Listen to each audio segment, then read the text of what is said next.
সুপ্রিয় দর্শক বন্ধুরা, আবহাওয়ার খবর নিয়ে চলে এলাম। আজ 19শে আগস্ট, আজ হলো সোমবার। এই মুহূর্তে আবহাওয়ার বিরাট এক পরিবর্তন, নিম্নচাপের গতি পরিবর্তনের সম্ভাবনা, কোন পথে এগোবে এবং কোন কোন জেলায় আজ সতর্কতা, কোন কোন জেলায় বৃষ্টিপাতের প্রভাবটা পড়বে, সম্পূর্ণ খুঁটিয়ে আলোচনা করব। দক্ষিণবঙ্গের সব জেলার খবর দেব, বাংলাদেশের সব জেলার খবর দেব, উত্তরবঙ্গ, ত্রিপুরা, আসাম সব জেলার খবর আপনারা পাবেন। তাই সম্পূর্ণ ভিডিওটি দেখুন এবং চ্যানেলে যদি নতুন হয়ে থাকেন অতি অবশ্যই চ্যানেলটিকে সাবস্ক্রাইব করতে হবে। এই মুহূর্তে নিম্নচাপের বিরাট গতিমুখ বদল হলো। যেই নিম্নচাপ দক্ষিণবঙ্গের উপর দিয়ে ঝাড়খণ্ডের দিকে যাওয়ার একটা সম্ভাবনা বা আশঙ্কা ছিল, সেটা এখন পরিবর্তন হয়েছে এবং এই মুহূর্তে নিম্নচাপের অবস্থান বাংলাদেশের ঠিক উপরে। উপগ্রহ চিত্রে দেখব আজ নিম্নচাপের জেরে এই মুহূর্তে সকাল থেকেই আবহাওয়া কেমন। সকাল থেকেই দক্ষিণবঙ্গের মুখভার নিম্নচাপ খুব কাছের দক্ষিণবঙ্গের, যার জেরে পশ্চিম বর্ধমান এছাড়াও কলকাতা, হাওড়া, হুগলি, 24 পরগনার সকাল থেকেই আকাশের মুখ ভার এবং দু এক জায়গায় বিক্ষিপ্ত বৃষ্টি আমরা পাচ্ছি দক্ষিণবঙ্গে। বাকি বাংলাদেশের দিকে গেলে দেখতে পারবো নিম্নচাপের যে প্রধান গতিপথ এবং গতি প্রক্রিয়া বাংলাদেশের ঠিক উপরে, তাই তার কারণে মধ্য বাংলাদেশ জুড়ে এবং বাংলাদেশ উপকূলবর্তী এলাকা অর্থাৎ বরিশাল, খুলনার দিকে ভালো মেঘ এবং ভারী বৃষ্টি আমরা লক্ষ্য করতে পারছি। এছাড়াও দেখব ওয়েদার রাডার বা লাইভ রাডার এই মুহূর্তে সকালের দিকে কোথায় কেমন বৃষ্টিপাত ছিল।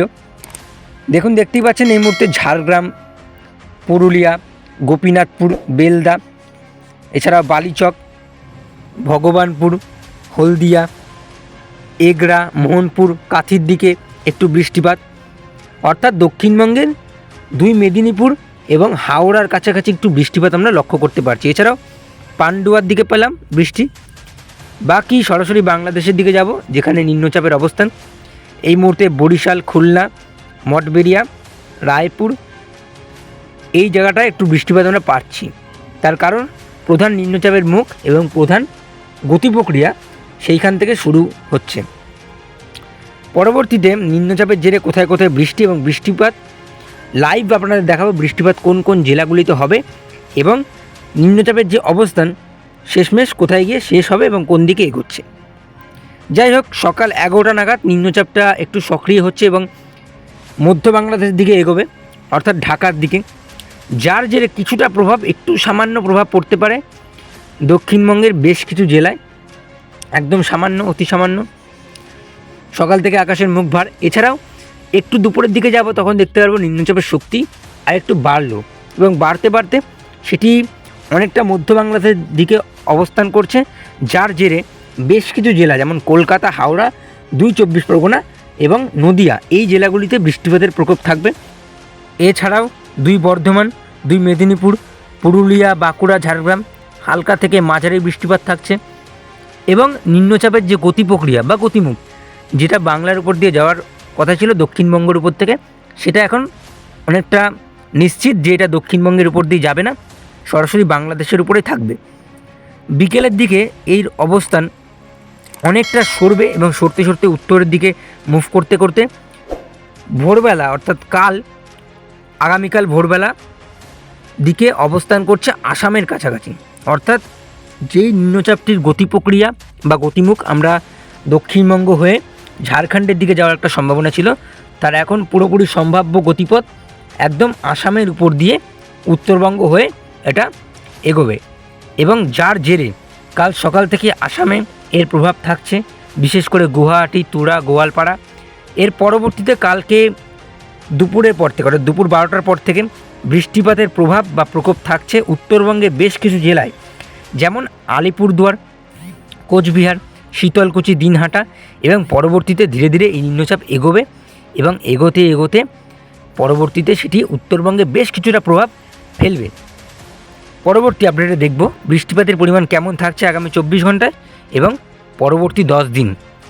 আগামী 24 ঘন্টায় দক্ষিণবঙ্গের বেশ কিছু জেলায় হালকা থেকে মাঝারি বৃষ্টিপাত থাকছে এবং নিম্নচাপের বেশ কিছু প্রভাব সরাসরি পড়বে অনেক জেলাগুলিতে, যেমন 24 পরগনা, নদিয়া, কলকাতা, হাওড়া এবং মুর্শিদাবাদ, এই জেলাগুলিতে নিম্নচাপের কিছুটা প্রভাব পড়বে। বাকি জেলাগুলিতে বাঁকুড়া, পুরুলিয়া, বীরভূম এবং মুর্শিদাবাদের 2-1 জায়গায় ওই হালকা থেকে মাঝারি বৃষ্টিপাত থাকছে। এছাড়া উত্তরবঙ্গে আজ বৃষ্টিপাত নেই। আলিপুরদুয়ার, শিলিগুড়ি, কোচবিহার, জলপাইগুড়ি মোটামুটি পরিষ্কার থাকবে আজ। বাংলাদেশের মধ্য বাংলাদেশ, বিশেষ করে ঢাকা, ময়মনসিংহ, বরিশাল, যেখানে নিম্নচাপের মেন গতিমুখ এবং গতি প্রক্রিয়া এগোবে, সেইখানে বৃষ্টিপাতের পরিমাণ থাকছে আগামী 24 ঘন্টায়। বাকি পরবর্তী 3 দিনে গেলে দেখতে পারবো ভালো লেভেলের বৃষ্টি বাংলাদেশে পাচ্ছি। এবং যেহেতু নিম্নচাপের অক্ষরেখা বাংলাদেশ জুড়ে থাকবে, তাই বাংলাদেশে আগামী 3 দিনও বৃষ্টিপাত থাকছে। দক্ষিণবঙ্গের বেশ কিছু জেলায় আমরা বৃষ্টিপাত পাচ্ছি। বাকি জেলাগুলো, পশ্চিমাঞ্চলের জেলাগুলো যেমন বাঁকুড়া, পুরুলিয়া, বীরভূম, এই জেলাগুলিতে আমরা একদম হালকা মাঝারি বৃষ্টিপাত পাচ্ছি। বাকি কলকাতা, হুগলি, 2 24 পরগনা, হাওড়া, 2 মেদিনীপুরে ভালো বৃষ্টি পাচ্ছি।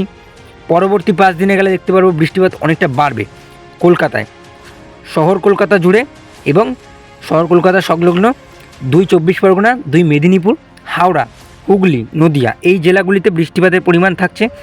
বাকি ঢাকা, বরিশাল, খুলনা, কুমিল্লা, ময়মনসিংহ, সিলেট, গোটা বাংলাদেশে বৃষ্টিপাতের পরিমাণ থাকছে। এছাড়াও আগরতলা, আমারপুর, আমবাসা, ত্রিপুরায় বৃষ্টিপাতের ঘাটতি অনেকটা মিটবে। আসামে বৃষ্টিপাত থাকছে নিম্নচাপের জেরে এবং বেশ কিছু বৃষ্টি আমরা উত্তরবঙ্গেও পাচ্ছি। বাকি বেঙ্গল জোনের সব জায়গাতেই বৃষ্টিপাত থাকছে। কলকাতা, হুগলি, 2 24 পরগনা, 2 মেদিনীপুর, হাওড়া এবং নদিয়া, এই জেলাগুলিতে তুলনামূলকভাবে সর্বোচ্চ বা সবচেয়ে বেশি বৃষ্টিপাত হবে। এছাড়া পশ্চিমাঞ্চলের জেলা পুরুলিয়া, 2 বর্ধমান, বাঁকুড়া, বীরভূম, এই জেলাগুলিতে বৃষ্টিপাত থাকছে একদম হালকা থেকে মাঝারি, 2-1 জায়গায় ভারী বৃষ্টি। বাকি বাংলাদেশের সব জেলাতেই, অর্থাৎ ঢাকা, কুমিল্লা, বরিশাল, কলাপাড়া, খেপুপাড়া, চিটাগাং, মহেশখালী, তুলনামূলকভাবে উপকূলবর্তী এলাকায় ভারী থেকে অতি ভারী বৃষ্টিপাত থাকছে। এছাড়াও উত্তরবঙ্গের দিকে যাব, শিলিগুড়ি, আলিপুরদুয়ার, কোচবিহার, কালিম্পং, দার্জিলিং, 2 দিনাজপুর, মালদা এবং 2 দিনাজপুরে হালকা থেকে মাঝারি বৃষ্টিপাত থাকছে। এবং উত্তরবঙ্গের বাকি সব জেলাগুলিতেই 2-1 জায়গায় ভারী বৃষ্টি, 2-1 জায়গায় অতি ভারী বৃষ্টির সম্ভাবনা থাকছে। বাকি পরবর্তীতে দেখব বঙ্গোপসাগরে পরবর্তীতে কোনো নিম্নচাপ বা কোনো ঘূর্ণাবর্ত সৃষ্টি হবে। দেখুন, রবিবার দিকে আমরা একটি সাইক্লোনিক সার্কুলেশন দেখতে পাচ্ছি বঙ্গোপসাগরে, বিশেষ করে দক্ষিণ মধ্য বঙ্গোপসাগরে, যার জেরে দক্ষিণবঙ্গের উপকূলবর্তী এলাকায় ভালো বৃষ্টি এবং সমুদ্র উত্তাল থাকার একটা সম্ভাবনা থাকছে এবং একটি ভয়াবহ নিম্নচাপও সৃষ্টি হওয়ার একটা আশঙ্কা বা সম্ভাবনা থাকছে। এবং লা নিনার প্রভাবও প্রত্যক্ষভাবে পড়তে পারে দক্ষিণবঙ্গে, অর্থাৎ একেবারে বলা যায় দক্ষিণবঙ্গে ভারী থেকে অতি ভারী বৃষ্টি থাকছে পরবর্তী 10 দিনে এবং একটি নিম্নচাপও ধেয়ে আসার একটা সম্ভাবনা বা আশঙ্কা থাকছে। পরবর্তীতে সেটা আলোচনা থাকবে, আমাদের প্রতিনিয়ত আপডেট আমরা আনব। আজ কোন কোন জেলায় সতর্কতা থাকছে, খুব ইম্পর্টেন্ট, নিম্নচাপের জেরে কোন কোন জেলায় আজ সতর্কতা থাকছে। বন্ধুরা, আজ দক্ষিণবঙ্গের বেশ কিছু জেলায় হলুদ এবং কমলা সতর্কতা থাকছে। এছাড়াও ত্রিপুরায়ও হলুদ এবং কমলা সতর্কতা থাকছে। খুঁটিয়ে বলবো একটু, দক্ষিণবঙ্গের কলকাতা, হুগলি, পূর্ব বর্ধমান এবং 2 24 পরগনা, নদিয়া, মুর্শিদাবাদের 2-1 জায়গা ও হাওড়া, এই জেলাগুলিতে কমলা সতর্কতা রয়েছে বৃষ্টিপাতের জন্য।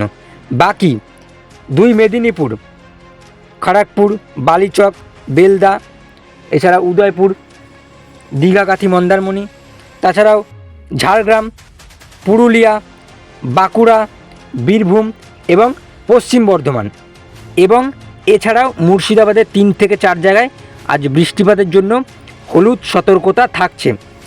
সরাসরি ত্রিপুরার দিকে যাব এবং ত্রিপুরায় আজ কোন কোন জেলায় বৃষ্টিপাতের সতর্কতা থাকছে। সরাসরি উদয়পুর, শিলচরি বাজার, বেলোনিয়া, আমবাসা এবং ধর্মনগর কমলা সতর্কতা বৃষ্টিপাতের জন্য। এছাড়াও কুমারঘাট, আগরতলা ও খুয়াই, এই জায়গাগুলিতে বৃষ্টিপাতের জন্য হলুদ সতর্কতা থাকছে। আগামী দিনের আবহাওয়ার আপডেট নিয়ে আসবো। আজ এই পর্যন্তই, টাটা।